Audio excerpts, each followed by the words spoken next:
Play todo mi to bavinu peno gano mende be TV konton ekuto le yawenu okuto kan me de mi ma fon kan jiro pe mi ton le pe a de mi dogbonu mi boko tap agbe ton mi ze gbeji zoni de dote lobo dansun ene on sin takun mi wa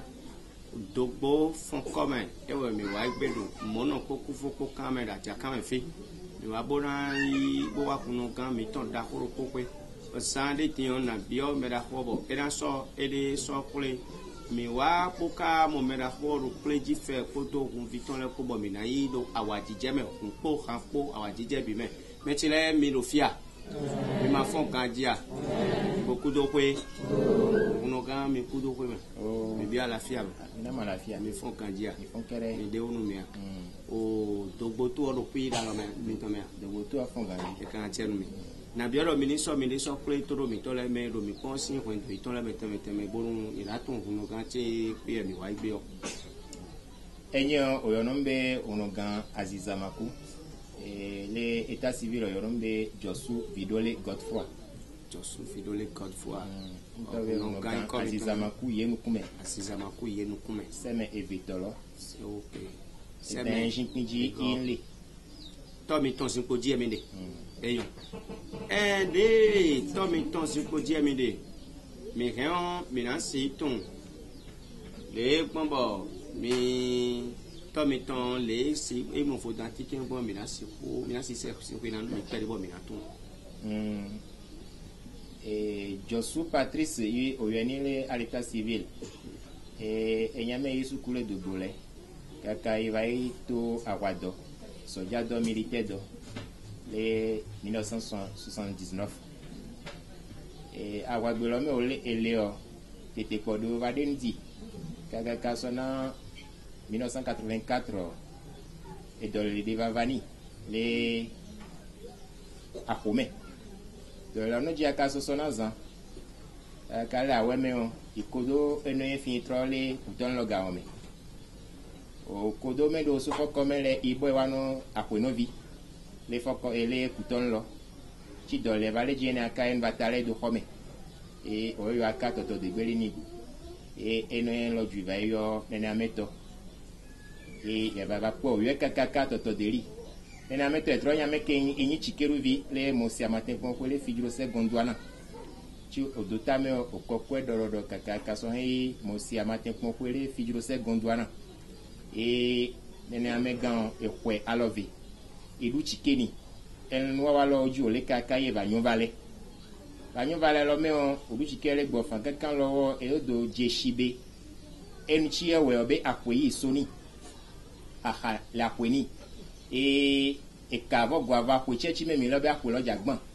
be atoyisu e nto ku lo ji kaka gwa ba je fufu lo no je pete oku ekenji e o kanka ka e wa so nto kun ye ponje re kime ojulo ba foni ibe kengo ya ten so do awaloji ya ko cheda ten ko tanu te yen to agbe ho jidon chi ya ten ho be erogbechi abaya kwe abane no do akodo lo me la ju konchu e trodu fo come ju konchu le dogbo me oku e kan kwade ri so bodu ya na no kin apoma so we ya me odeso enyi soja ga nene atome o sare gangan ru nogo kenga chan edule hole ke de shi dule ezanshi iba ipo uno gamo se amatempo chi le figuro se ga ome ye chan ye gbe so no vi o afoso so dote e wo chi amedo no gbo hono golo bojo de den de po kenga ezon kodi akai oso vale nene hai bojo so ze fo komele ne o baze fo komele ko bojo le ido chacha tome o tete kan re akweta ko no le lego e ja inyo dodon weka bo tron do wa me o fa vale bo venu imega mega o ba ho bojo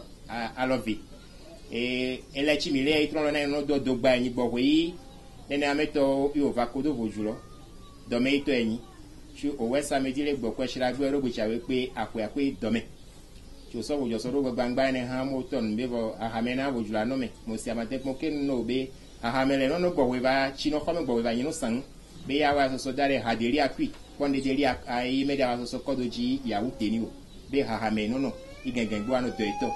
yo ososo lido hahamene ha bo we so ni so redo chi nkebe chi aso ndomi abe garagban chi ha eme orana hado ifun pete chi poto yo so ki ino ndongu adani tron lo enyinu e ju kon pe ki o gbe no to ganye o tí o lágbèga ọmọ mẹgàn tiẹ jọsùtọ mẹgàn jòdà èsosu mẹgàn klọjọ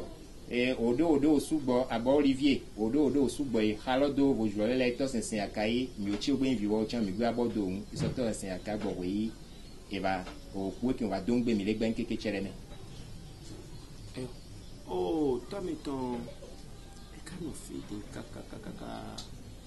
lè mọ̀ fojú ọgbọ́n mi dọ̀ ọ̀lẹ́ sẹ́ fojú ọgbọ́n mi kàkàkà wò kó sì fi ọ̀ mi dọ̀ ẹ̀ka náà fi dín kàkà wò kó sì fi ọ̀ bọ́ lẹ́kọ̀ọ́ ta òun náà kọ́tọ́ ní sẹ́mẹ̀rún tẹ́lẹ̀ ẹ̀ka lè gbọ́dọ̀ sẹ́mẹ̀rún. ẹnẹ bẹ azanjiye tọ ojú ọkọ so azanyi odogwu ni azanyi odogwu ọmẹtsẹ gbọngbọn panọmẹ ntsaɖu kpeti yin dɔ lobe nga ko ɖeka ke do gboko do conjoncture gamele le kele ku wenu o de gbe tsu wo no akɔsudɔ atɔ o fi akpɔ wòle afɔ esu no vodzulɔ ede kaka vodzula zanji mi le beni isese nene hã o tɔgɛ lɔ ame ko ekele beni ese ne aka wa ko amenyi bɔbɔ yi eba kpɔ ho ete va kpɔ mosi amate kpɔ yi o vava na bangere bɔ do vodzɔ na sakra bɔ do mu ke ŋgbɔ wo ete sɔ saragan sɔsɔ ani saragan lɔ wa me o enyi trɔn hun no wa saragan kuku dzeta no eɖogbetsi axɔ aladzi nyikɔ eɖogbetsi axɔ vodzɔ nyikɔ ne atɔ tsi mosi amate kpɔ kaka o be vodzulɔ be seme yi le ni eɖogbetsi ava wa yi dɔ idɔta ɖɔ seme eyi vodzulɔ le ni idɔta yɛ sun nyikɔ be itɔ be seme. sɛmɛ wɔ ɛdɛ ni wɔzɔn ɛdɛ sua ifo dun do efie nkɔ tɔn de yɔ fie nkɔ tɔn de nɛ eka gosi fi di ko na vi di. 2001 ye so lɛ ko veto le wi mege yi e so lɛ ge. eka gosi fi kudo mi de sunɔ mi aha si ko di ro ko na vi. 2002 ti o fɔ ye sunɔ ko wi adrɛ ge yi nana yɛrɛ do si kpɛn jige. mi kaka si ko di di yɔ wa to fi gbe di yɔ. mi kpɔn sinkoje mi le tɔfi kpedi dako teka de mi tɔmi tɔn ko igbe yɔ sɛmɛ ko igbe sɔ vodun yi wɔ ya ewo etso vodun donu mi vi lɛ wɔ ya vodun ekosi fi kudo diɲɔ didi tɔn ele siɲɛ wu pɛlu ele so yi vodun wɔ ya ne nu ka gbɔn mi pɛdi mi ti. n'an dani ya bila mi o vojulɔ tsi o be ele sɛmɛ no sɛmɛ nya o ele sɛmɛ ni ya o ko wi adrɛ pɛ wa le vojulɔ nu vɔ dɔ wa etɔle kodo trɔn tsi sɔ ale do gbe ima tsɛ ɖe dzi le kufu kame mono kame lɛ o. ewu gametsi wa ƒe kafe wòwile vodzɔnu igɔme nye be tsi trɔn lɔ badze le o edɔtsiwo wa le fɔkɔdzume le dogbo igbadzi le kufu kame le o nye be nɔ aʋa de tɔme de yi kakaka yi oyɔ trɔn yi kɔ yi vava ze trɔn lɔ ƒe le eseme tsike ɖuna mea enyo ebia vodzɔ se ikan vɔsa de yi o sa ame lɔ kpɔnɔ dziɖuɖu trala dɔ gangatsi hã eseme sɔ vodzɔ sɔ wa nye be ame sugbɔsugbɔ li la gbele gbɛ nkeke tsɛ ɖe me ikpɔtɔ la gbesi nu nye be sɛmɛ mɛvo trɔn kuma ne kun mɛvo ne na mɛtɔ dagbe la gbego ele be edɔtsi sɛmɛ sɔ vodzɔ sɔsɔ anyi be ehlẽ ame sugbɔsugbɔ ti le tete kpɔ lɔ me ehlẽ ame sugbɔsugbɔ ti le azewɔ me ena ke egbe sɔ vodzɔ ke sɔ hlẽ agbe do te nɔ ame sugbɔsugbɔ edɔ wa ne atɔ me o ende tɔ no de gɔnɔ dze sugo lɔdzi mi le kakaka ye egaba ko ye se va do zani ye so le lɛ tsa so le lɛ o ŋdɛ do kpe de go kpe de kato le wi mɛ ŋdo ŋkpɔtɔ le viwɔ ga hɔn me vɔ etrɔ ŋlɔ be de kpokui de yɔ nye gbewo nye lɔwɔ be enye ɖo gbetsi ava no zikpui dzi ne do be efuntse ɖudo vodzɔ me be isugbɔ wɔye nyagɔnu be igɔ edɔtsi hã wo yi ikpɔtɔ yi nye ɖo gbetsi ava nɔ yɔ sɔsɔ dre nu enɔ be nye igɔ sukulu tsã ogbetsa nye viwɔ tsã be nye anu ŋkɔnɔ ŋutɔ lɔ eye agbedzasi sigbele eri hã ne agbedzasi sɔ wo gã nene hã yi me yi edeso eye eha ɖeka ɖi na do eye yodometɔ ɖeka ɖeka ki ko do. Sɛmɛ be ilagbe kaka. Yeah.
Tienu mi mechele do nukiko be yo nyere suno ngboro wedu asinko cheme depo me ku kan bi ku egbo pon we e tienu mi o no kan si zamaku o e tienu ku do tan o ku do ha bo to mi ton ka go sin fide yo mi do ti lo le fodu won do didi e ti te ngbe no vi mi ton le po mi po nenu no mi ton kare bon tout mi ton mi ka lo pe lo po kan jibo ala fi atin alo e o le todo e mi je do sin po ji e jo le bi do nu mi bo mi ro po je do agban bi o kun kan ya nenu kan mo alo de be le ye mi kisi alo to ka mi bo tout me le de yo lo si wa nda pe no mi famille ko me vo jo le e vo ju chere de gbe ni America vo jugo e trozun e julo ku keke nto e nya o chi e den du fun lo domaine aka e fun lo de inde ketogo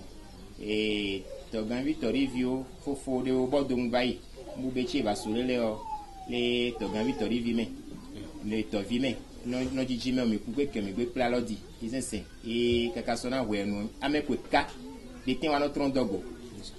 ame ko ka de tin wa no tron do no wa so so le gbe o ni kon toto ele vojo do wa ko pete o no o me fu o mi da tin ale jigo le won do me ame trodo i o vi o gbe voju e je fosime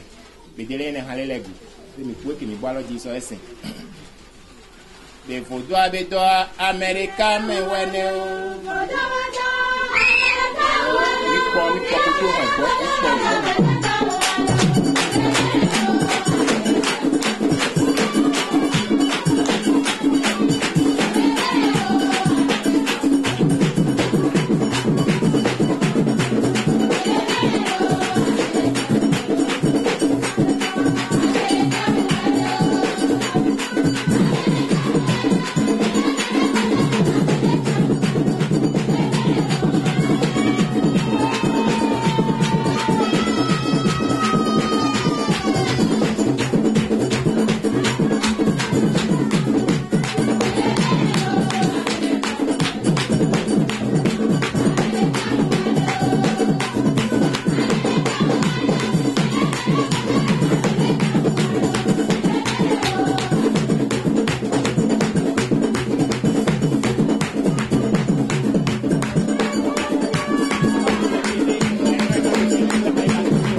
mi kudo kansise ya chen mi susu tan o no kan ya chen mi bo mi pe nu kambiochi wa so hando sutana asiza maku tero ka de bo asiza maku seme on de so ko na yin ko chubo dido so ngege ojo do ede suji chubo by go e wa fi go sinle ero gana ho mi na go sin fi amo se mi ton kun kana ku Gana ko e galava ko ya basolele waziza eto be da ku ya ko to ale ti ale do ategbe tronchi esoso sodade o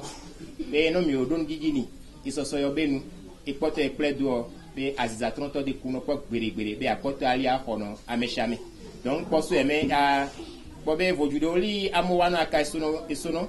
enere da we won le hwan be amelo ku eso vojo soso de do egbe vojo dare no mi be mi o le sen e sun zo gbeto ile zo gbe megan mekin ila hosado tameno mi niko aziza makulo be seme be eku ya eku bo be se ito de kugu be aziza tronto be ye da kupo gberegbere akoto arete anyin wa gbe agbere do anu mi lo a tell me oh nga ni wa fuvo no bi o ni wa mi tan teju e do bodo game na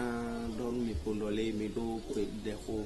wa kle ni pe to nu menu akle ni obi na blopo bora ko de seto peji ko mi na sutanu wa nda ape no television me de gbeme o be o le kudo e mo kakaka be le voju to me on voju àwọn jo be ijo kodo yin gban be na ju kan lo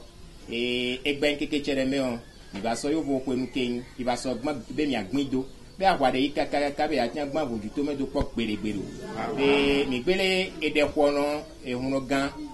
meregbe ti de so dare so television ti so dare be nchi voju nu wa wo wi akoko so doji me de po wo re be osenu o adra ti e kogbe ni chere o voju agwanjo ti eyin yigban sapata voju agwanjo ti eyin edan eyin jihun voju agwanjo ti eyin ezo eyin kaibeso voju agwanjo ti eyin eshi ti eyin toko su pe me o to ele ma menene ato ku ekan be apleke yin ya shite anaji dodoji ni ekwe adekweji emi ochi oyin personnel ishite aka evale le garo cheme be ba fa kodo yo chanji hene maison de eme e to de gbeso ada no gan to gbe o un vi hun shi pe diga chi o gbele be ne imaji chere ku keke ibi obe egbe no jume inu yono le tron hun to me wa fe yin no cheje na bi unu so gben keke chere me mi biole no no gbobe golo bi shiloge yin lono chikuense baba pami mi leson do achikuense na to nsemeke awadeka atra do nshi no voju dara chikeru vi ogbo nkore no bi obe voju àwọn ajo akota iye no so yin aka so yeshi be ga ko chu ogu ba so wa tron do tron chan agbe so doli kuno ipe ajepeji no ashi asarita no dada politicien ogbo so ara ju kan lo me on mi kode le ga ko chere no be voju àwọn ajo edo yigba chere imega mega odu dare be po gbere akwada ba jore ju chere me o nyawo yen ga izama ku ngbe so do egbe nene ato me no be ai koda da chechi egbanyin election legislative Trump mani kunda ku afaso kodo me akai aidu fafaji nuko me se dagbe anyi ameku ekento ye aware keda va beneju kome ko gbere ro aba era chenu betile don mi dole egbeton fineje na noko do jromi bopo nu ko bo me na blo le jromi handi be na leji karu kun pon yo no era apona mi ya chero moji yo mo kun ko ye de yo pere mi ta chi mi o me fi o na to penu mi susu tan ora to penu me chere lo mi boku to ka bonu me no moji me ra ho ki ma do yin era cheni kaka ko kan ti me mi lo no vi mi tan ta lo ko ba chi ji tan don mi do le eni izande